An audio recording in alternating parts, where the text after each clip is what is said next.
ನಮಸ್ಕಾರ ಸ್ನೇಹಿತರೆ, ಇದೀಗ ತಾನೇ ಬಂದ ಮುಖ್ಯವಾದ ಮಾಹಿತಿಗಳು.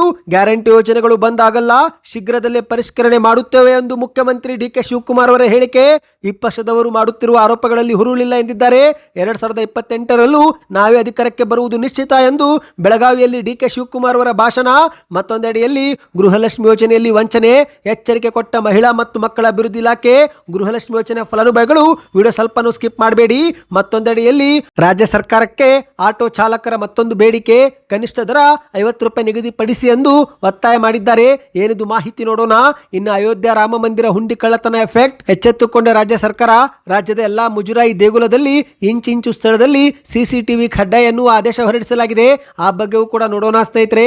ಮತ್ತೊಂದೆಡೆಯಲ್ಲಿ ರಾಜ್ಯದ ಶಾಲಾ ಮಕ್ಕಳಿಗೆ ಮತ್ತೊಂದು ಗುಡ್ ನ್ಯೂಸ್ ಕೊಟ್ಟ ಸರ್ಕಾರ.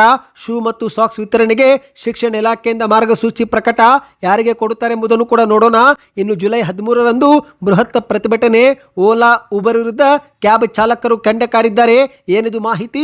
ಎಲ್ಲ ಸುದ್ದಿಗಳನ್ನು ಡೀಟೇಲ್ ಆಗಿ ನೋಡೋಕೆ ಮೊದಲು ನೀವು ಸುದ್ದಿ9 ಯೂಟ್ಯೂಬ್ ಚಾನಲ್ಗೆ ಮೊದಲು ಬಾರಿ ಭೇಟಿ ಕೊಡ್ತಾ ಇದ್ರೆ ದಯವಿಟ್ಟು ಸಬ್ಸ್ಕ್ರೈಬ್ ಆಗಿ, ಪಕ್ಕದಲ್ಲಿ ಕಾಣಿಸೋ ಗಂಟೆ ಕೂಡ ಒತ್ತಿದ್ರೆ ಕರ್ನಾಟಕದ ಮುಖ್ಯವಾದ ಮಾಹಿತಿಗಳು ನಿಮಗೆ ಸಿಗುತ್ತವೆ. ವಿಡಿಯೋಗೆ ಲೈಕ್ ಮಾಡಿ ಮತ್ತು ವಿಡಿಯೋ ಪೂರ್ತಿಯಾಗಿ ನೋಡಿ. ಬನ್ನಿ ಸ್ನೇಹಿತರೆ, ಎಲ್ಲ ಮಾಹಿತಿಗಳನ್ನು ಡೀಟೇಲ್ ಆಗಿ ನೋಡೋಣ.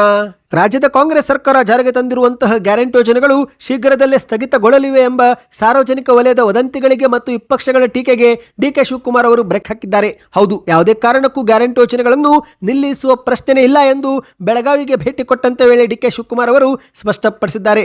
ಅರ್ಹ ಫಲಾನುಭವಿಗಳಿಗೆ ಯೋಜನೆ ತಲುಪಿಸುವ ನಿಟ್ಟಿನಲ್ಲಿ ಶೀಘ್ರದಲ್ಲೇ ಅಗತ್ಯ ಪರಿಷ್ಕರಣೆ ಮಾಡುತ್ತೇವೆ. ಆದರೆ ಯಾವುದೇ ಕಾರಣಕ್ಕೂ ಗ್ಯಾರಂಟಿ ಯೋಜನೆಗಳು ನಿಲ್ಲುವುದಿಲ್ಲ ಎಂದು ಡಿ.ಕೆ. ಶಿವಕುಮಾರ್ ಅವರು ಹೇಳಿದ್ದಾರೆ. ಹೌದು, ಇವತ್ತು ಬೆಳಗಾವಿಯಲ್ಲಿ ನಡೆದಂತ ಸರ್ಕಾರದ ಉನ್ನತ ಮಟ್ಟದ ಪ್ರಗತಿ ಪರಿಶೀಲನಾ ಸಭೆ ಉದ್ದೇಶಿಸಿ ಡಿ.ಕೆ. ಶಿವಕುಮಾರ್ ಅವರು ಮಾತನಾಡಿದ್ದಾರೆ. ಗ್ಯಾರಂಟಿ ಯೋಜನೆಗಳು ಮುಂದುವರಿಯುತ್ತವೆ, ನಮ್ಮ ಸರ್ಕಾರ ಗ್ಯಾರಂಟಿಗಳನ್ನು ನೀಡುತ್ತೆ ಎಂದು ಪುನರುಚ್ಚರಿಸಿದ್ದಾರೆ. ಯೋಜನೆಗಳು ಸಂಪೂರ್ಣವಾಗಿ ಯಶಸ್ವಿಯಾಗಬೇಕಾದರೆ ಅದರಲ್ಲಿರುವ ಲೋಪದೋಷ ತಿದ್ದುಕೊಳ್ಳುವುದು ಅಗತ್ಯವಾಗಿದೆ. ಈಗ ಸಿಎಜಿ ವರದಿ ಬಂದ ನಂತರ ಎಲ್ಲೆಲ್ಲಿ ಲೋಪವಾಗಿದೆ ಎಂಬುವ ಬಗ್ಗೆ ನಾವು ಪರಿಶೀಲನೆ ಮಾಡುತ್ತಿದ್ದೇವೆ. ಅರ್ಹತೆ ಇಲ್ಲದವರ ಕೈಗೆ ಸೌಲಭ್ಯ ಸೇರುತ್ತಿದ್ರೆ ಅದನ್ನು ತಡೆದು ನಿಜವಾದ ಬಡವರಿಗೆ ಯೋಜನೆ ತಲುಪಿಸಲು ನಮ್ಮ ಸರ್ಕಾರ ಕ್ರಮ ವಹಿಸಲಿದೆ ಎಂದು ಡಿ.ಕೆ. ಶಿವಕುಮಾರ್ ಅವರು ವಿವರಿಸಿದ್ದಾರೆ. ಹೌದು ಗೆಳೆಯರೆ, ಗೃಹಲಕ್ಷ್ಮಿ ಮತ್ತು ಗೃಹಜ್ಯೋತಿ ಯೋಜನೆಗಳಿಂದ ವಂಚಿತರಾದವರಿಗೂ ಕೂಡ ಮುಂಬರುವ ದಿನಗಳಲ್ಲಿ ಈ ಗ್ಯಾರಂಟಿಗಳು ಕೊಡುತ್ತವೆ ಎಂದು ಡಿ.ಕೆ. ಶಿವಕುಮಾರ್ ಅವರು ಹೇಳಿದ್ದಾರೆ. ತಾಂತ್ರಿಕ ಕಾರಣ ಅಥವಾ ಇತರೆ ಸನ್ನಿವೇಶದಿಂದ ಇದುವರೆಗೆ ಅರ್ಜಿ ಸಲ್ಲಿಕೆ ಮಾಡದಿದ್ದರೂ ಕೂಡ ಸದ್ಯದರಲ್ಲಿ ಹೊಸದಾಗಿ ಅರ್ಜಿ ಸಲ್ಲಿಕೆ ಮಾಡಲು ಮತ್ತೊಮ್ಮೆ ಅವಕಾಶ ಕಲ್ಪಿಸಿಕೊಡುವುದಾಗಿ ಕೂಡ ಡಿ.ಕೆ. ಶಿವಕುಮಾರ್ ಅವರು ಮಾಹಿತಿ ಕೊಟ್ಟಿದ್ದಾರೆ. ಇನ್ನು ಇದೇ ಒಂದು ಕಾರ್ಯಕ್ರಮದಲ್ಲಿ ಲಕ್ಷ್ಮೀ ಹೆಬ್ಬಾಳಕರ್ ಅವರು ಕೂಡ ಭಾಗವಹಿಸಿ ಮಾತನಾಡಿದ್ದು, ಮಹಿಳೆಯರ ಆರ್ಥಿಕ ಸ್ವಾವಲಂಬನೆಗಾಗಿನೇ ಗೃಹಲಕ್ಷ್ಮಿ ಯೋಜನೆ ಜಾರಿಗೆ ತಂದಿದ್ದು, ಇಡೀ ವಿಶ್ವದಲ್ಲಿ ನಮ್ಮ ಯೋಜನೆ ಮಾದರಿಯಾಗಿದೆ.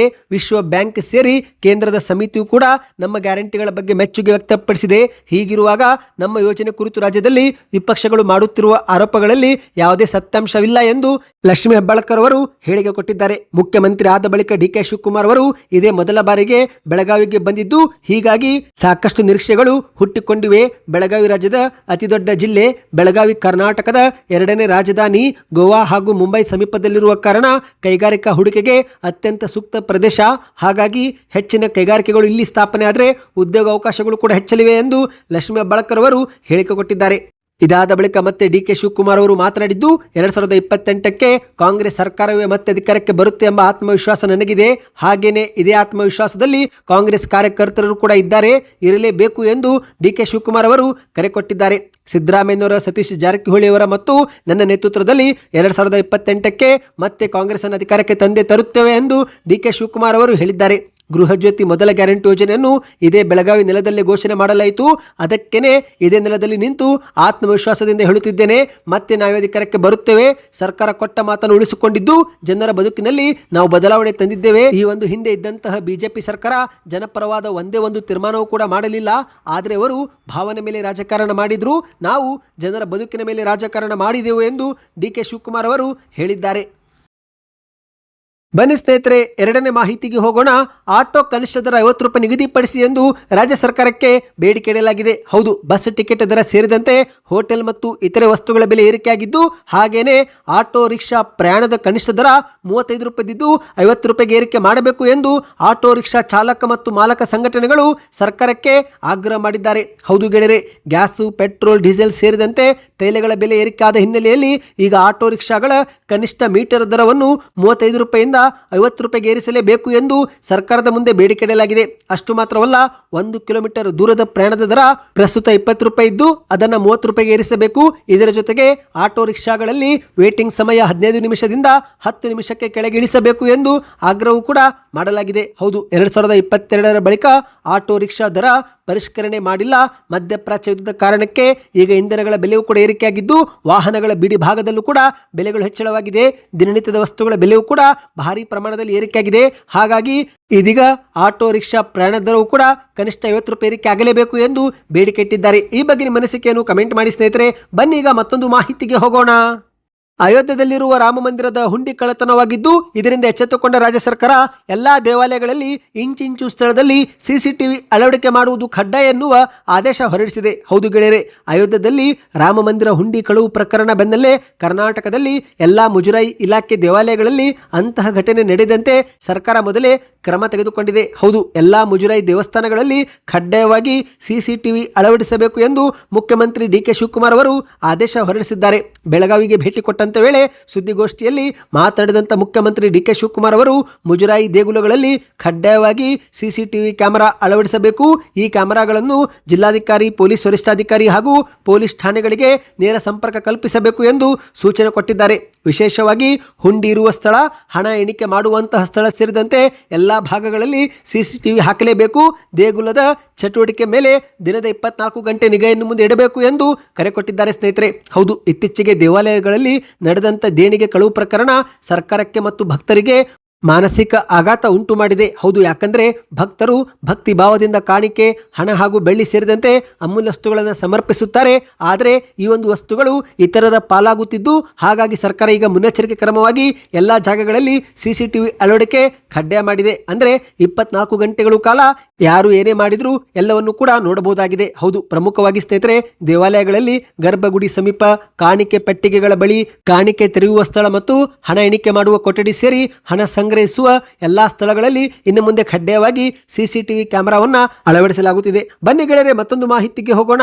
ರಾಜ್ಯದ ಸರ್ಕಾರಿ ಶಾಲೆಗಳಲ್ಲಿ ವ್ಯಾಸಂಗ ಮಾಡುತ್ತಿರುವ ಎಲ್ಲಾ ವಿದ್ಯಾರ್ಥಿಗಳಿಗೆ ಸರ್ಕಾರ ಗುಡ್ ನ್ಯೂಸ್ ಕೊಟ್ಟಿದೆ. ಹೌದು ಗೆಳೆಯರೆ, 2026-27ನೇ ಸಾಲಿನ ಶೂ ಹಾಗೂ ಸಾಕ್ಸ್ ಹಾಗೂ ಪಾದರಕ್ಷೆಗಳನ್ನು ವಿತರಿಸಲು ಶಾಲಾ ಶಿಕ್ಷಣ ಇಲಾಖೆ ಅಧಿಕೃತವಾಗಿ ಚಾಲನೆ ಕೊಟ್ಟಿದ್ದು ಈ ಕುರಿತಂತೆ ಆಯಾ ಕ್ಷೇತ್ರದ ಶಿಕ್ಷಣಾಧಿಕಾರಿಗಳಿಗೆ ಮಾರ್ಗಸೂಚಿಯು ಕೂಡ ಬಿಡುಗಡೆ ಮಾಡಲಾಗಿದೆ. ಹೌದು ಗೆಳೆಯರೆ, ಇದೀಗ 3 ದಿನಗಳಲ್ಲಿ ಮಕ್ಕಳಿಗೆ ಶೂ ಮತ್ತು ಸಾಕ್ಸ್ಗಳನ್ನು ವಿತರಣೆ ಮಾಡಲಾಗುತ್ತೆ. ಮುಂದಿನ 1 ರಿಂದ 2 ದಿನಗಳೊಳಗೆ ಶಿಕ್ಷಣಾಧಿಕಾರಿಗಳ ಕಚೇರಿಗೆ ಈ ಒಂದು ಎಲ್ಲಾ ಶೂ ಮತ್ತು ಸಾಕ್ಸ್ಗಳು ತಲುಪಲಿದ್ದು ಪ್ರತಿ ಶಾಲೆಗೆ ಯಾವುದೇ ವಿಳಂಬ ಇಲ್ಲದೆ ವಿತರಣೆ ಮಾಡುವಂತೆ ಅಗತ್ಯ ಸೂಚನೆ ಕೊಡಲಾಗಿದೆ ಸ್ನೇಹಿತರೆ.